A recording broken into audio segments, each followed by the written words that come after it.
Share this article. Tweet John Burns, November 7, 2017. 8 new Softails weren't enough, so here's one more. In Harley's march toward 100 new motorcycles by 2027, the FLSB Sport Glide makes it 9.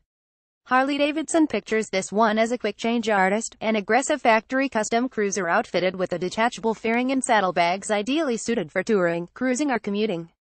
The mini-batwing fairing might be the most novel thing going on here. The bike's designers wanted to hit a sweet spot between protection and style, and it looks like they erred on the side of style. It's supposed to keep the wind off your chest while it leaves your head in the breeze. You have the option to exchange the standard 1.5-inch high windshield for a 5.5-inch light smoke.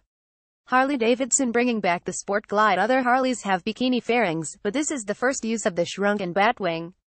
HD thinks it might cause the Sport Glide be a gateway to riders who kind of gravitate FL but aren't quite ready for the full touring rig quite yet, the big twin equivalent of a training bra. The Sport Glide represents Harley's idea of a sport tourer, really, and as such Harley's product planner Paul James thinks it will have great appeal in Europe.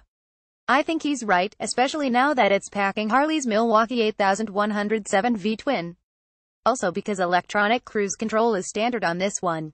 Easily removable yet unobtrusive lockable hard bags as standard equipment also say take me somewhere nice this weekend Big Daddy. A baby shock absorber keeps them from slamming open and closed. Combined capacity is supposedly 1.9 cubic feet. That smooth and powerful dual counterbalanced engine sits in the common frame it shares with the other 8 new Softails, differing from most of them in that it gets a 43mm inverted fork, and a remote preload adjustable shock out back controlling its narrow swing arm and 16-inch rear wheel. Though it's called Sport Glide, the HD people say its lean angle is really no sportier than the other new Softails, all of which are vastly better at leaning over than the previous generation.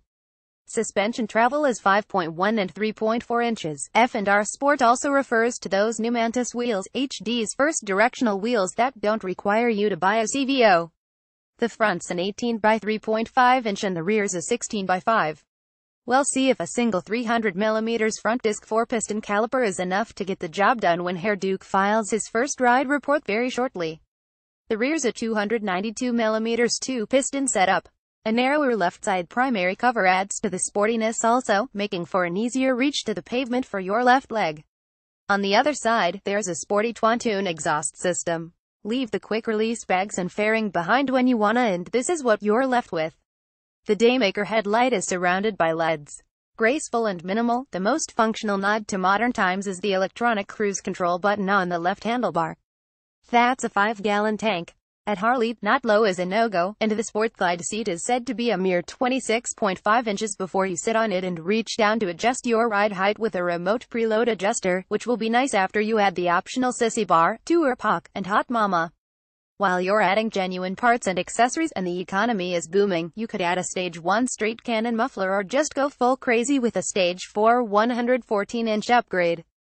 Why not? Everything else is in place already, including standard ABS and, like I already mentioned twice, cruise control.